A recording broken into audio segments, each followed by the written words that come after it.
All right, so in our standard level skills folder,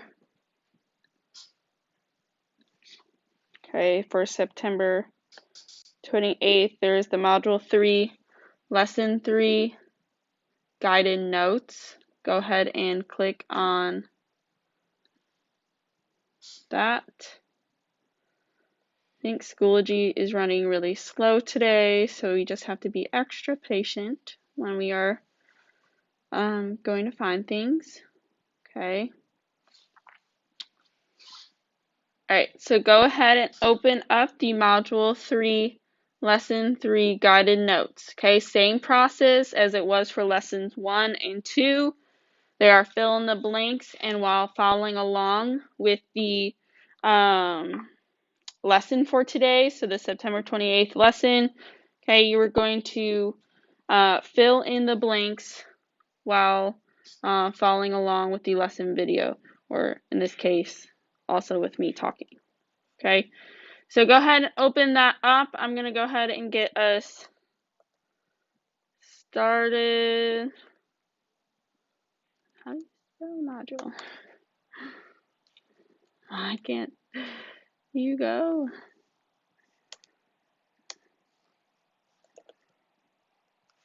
Here we go.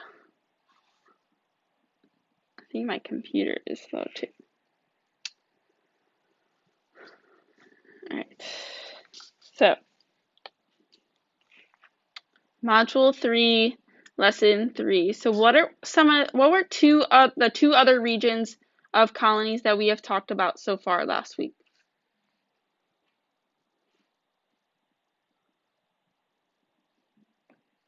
What were those regions called? They are the 13 English colonies, and there is one region with the word England in it. What is it? Is it England, or is it, how creative were they with names? That was one, but then Jamestown was one, and it turned into what?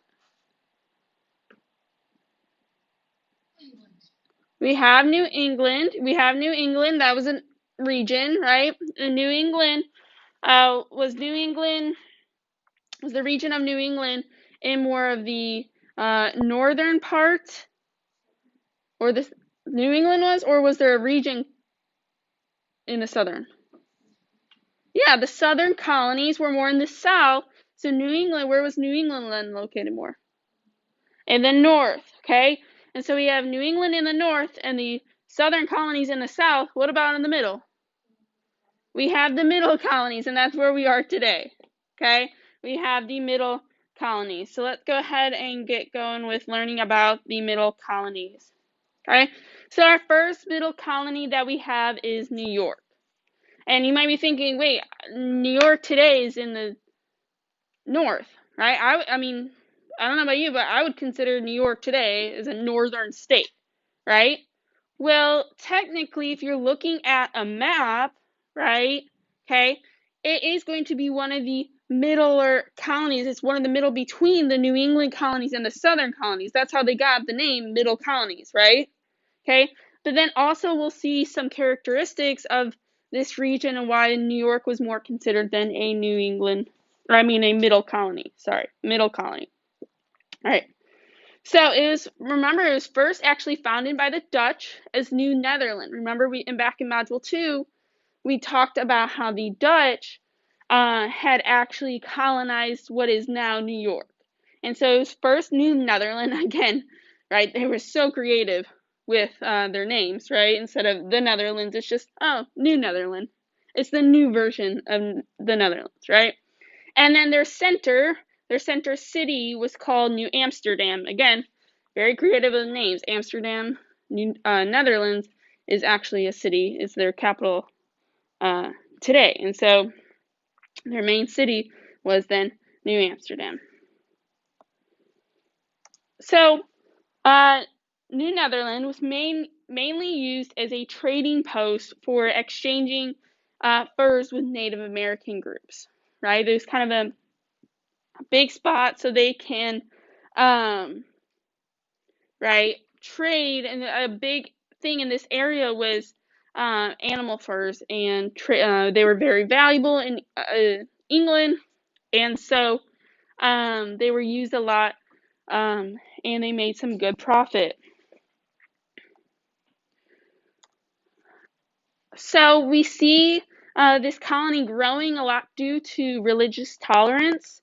Remember, religious tolerance is being tolerant or accepting of other Christian religions. And I want to make sure I'm emphasizing Christian religions, because we'll talk about it in a little bit too, that it just because when I say religious tolerance, they were accepting, doesn't mean they were maybe accepting of other religions. It was just different types of Christianity. I want to make sure that's known. But then also land grants, people getting land grants, and so that was also. Alright, so King Charles II of England wanted to take over this growing colony, right? He's seeing that this colony is growing, and he's realizing, oh, okay, we should think about taking it over. But then also thinking about it, right? New England already exists, and the southern colonies like Virginia already exist. And so he also wanted it not just because it was growing, but then also because it's right in the middle of colonies that England was already in control of. And so in order to pretty much gain access to all of that eastern coast of the United States, he also wanted to take over. So in 1664, we get the English easily taking over the colony, and again renamed it New York after the Duke of York. Again, right? Super creative. And then we see New Amsterdam becoming New York City.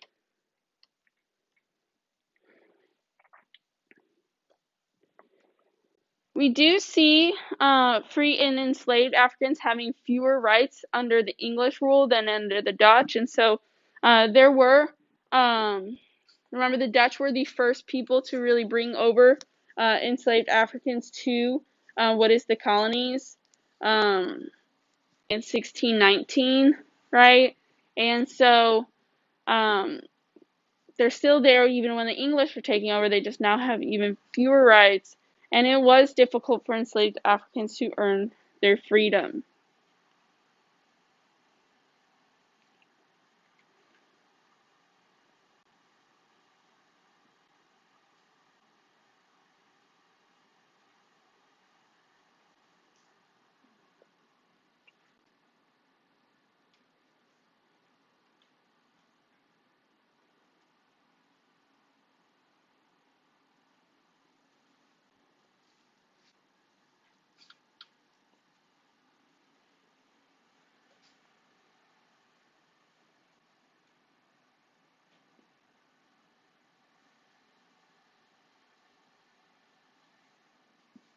Alright. Alright, so New Jersey.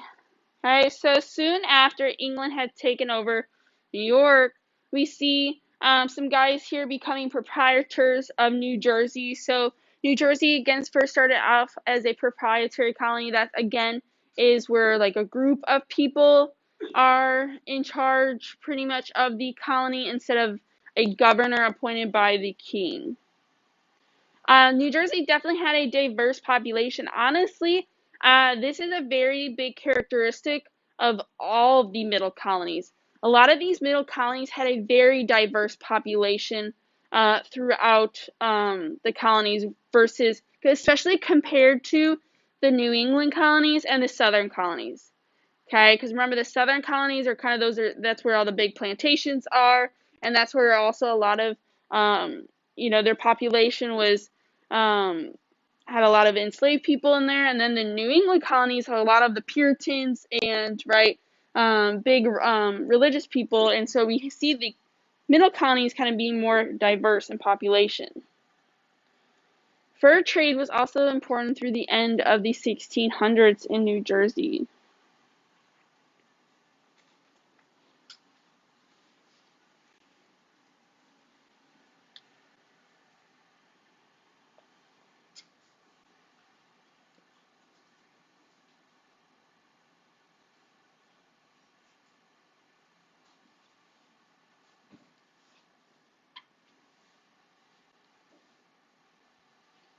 All right, so our third middle colony that we're going to talk about is Pennsylvania.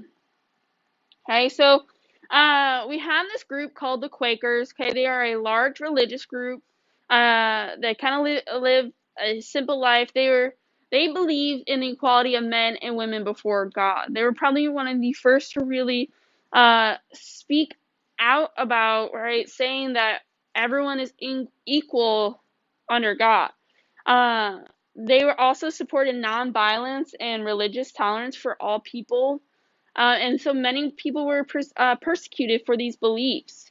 The Quakers were also one of the first groups that we will see later on that were to talk about ending and abolishing slavery.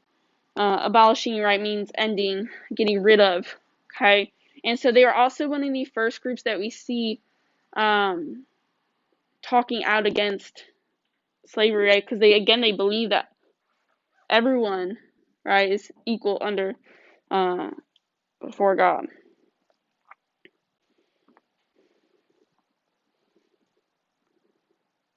So we have a man named William Penn. He's a Quaker. He wanted to find a colony as a safe home for this Quaker group.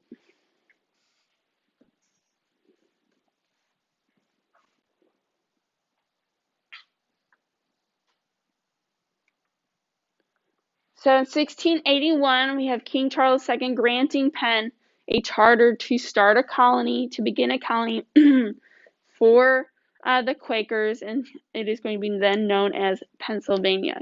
Again, where do you think he got his name from? The name from? Where do you think William Penn got? Oh, his last name is Penn, right? And I love how their creativity, it really so great.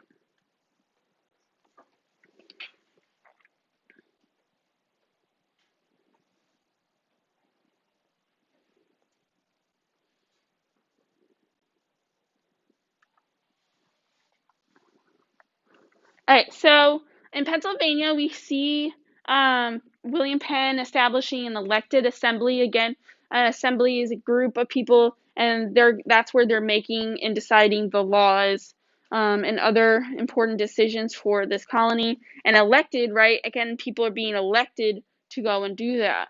And so also promise religious freedom to all Christians. Again, like I said, religious freedom, religious tolerance for people of the Christian faith, not so much really other faiths. This right, elected assembly is really one of the most important, not most, but an important example of representative self-government. So a government that reflects its citizens' wills, right, in the colonies. So again, people are being, we have a representative government today, right? We elect people to make the laws for us, right? Elections is pretty much coming in a month, right? Where we are voting on or electing people, right? And they're the ones who then go and make the laws and stuff, right? Okay. We see this as an important example of them doing that in the colonies. So the capital of Pennsylvania was named Philadelphia, meaning the city of brotherly love. Because again, William Penn really invited people, of all different sorts of Christian faith to come to Pennsylvania, and a lot of them did, right? And so again, city of brotherly love is in like we love everyone no matter what race, right, or ethnic background you have.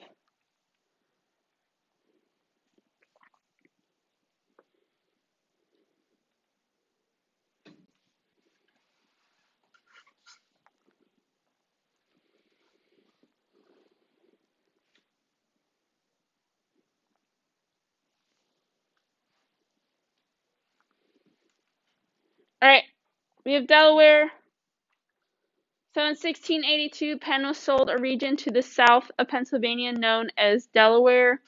It actually at first belonged to like New Jersey and that New York area. And so it became known as Delaware, and it remained really a part of Pennsylvania until about 1776, until it really became its own colony.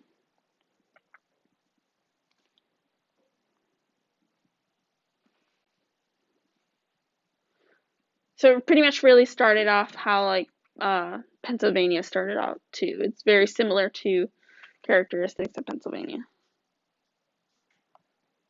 All right, so the economy of the middle colonies. So we do see a good climate and rich land. Probably not as good as right those in the southern colonies have, but definitely better than the New England colonies. And so we do see farmers being able to grow staple crops, and these are crops that are always needed, right? You always need wheat, barley, and oats. That's how you make bread and all those other good stuff, right? All the carbs, yum. Okay, so we do see them growing. Wheat really became a big farmed item in Pennsylvania. Pennsylvania actually even got the breadbasket of America like nickname.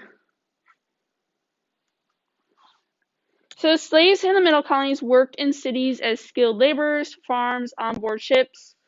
They weren't as needed as in the South again, but they were definitely more needed and used than they were in the New England colonies, right?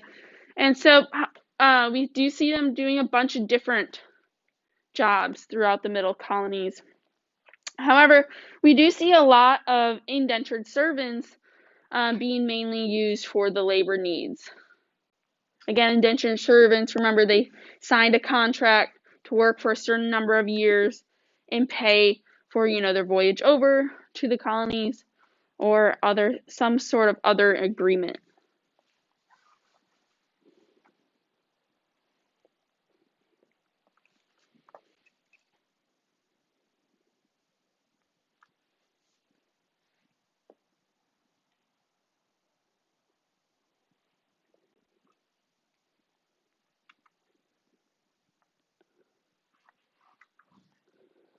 So we do see that the middle colonies having some of kind of the biggest cities. Philadelphia actually became the largest city in the colonies in 1760. We also see New York growing quickly. I mean, New York today is the largest city. But we see some of the biggest cities actually in the middle colonies. Mainly, largely due to, a lot of trading was happening here. Trade was pretty much very important to the economy. What they would do is trade goods from the middle colonies to England, right? And so these cities were mainly used to trade these goods. We do see some women running farms and businesses, and even practicing medicine. Most work primarily in the home, but we do see some women kind of starting to do some other things here in the middle colonies.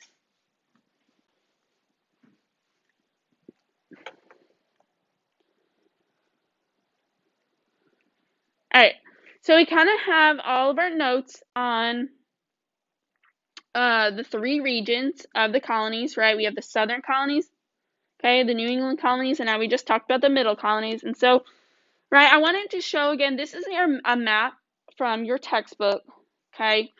And I wanted to kind of give you a glance, okay? Because what we're going to do now is I'm going to allow you to have this end of time now to finish up that 13 colony map from last Tuesday. I have not put it in today's folder, so if you're done with that, you can submit it. Okay, but I wanted to kind of show you what I want you to be doing, right? You see, what does yellow represent? The southern colonies. What does that bluish purple represent? Middle colonies. What does the green represent? New England colonies. Good. Okay, this is pretty much what I want you to be making on your 13 colony map, right? And you see how each of them are labeled, right? You can easily be able to point out Georgia, right?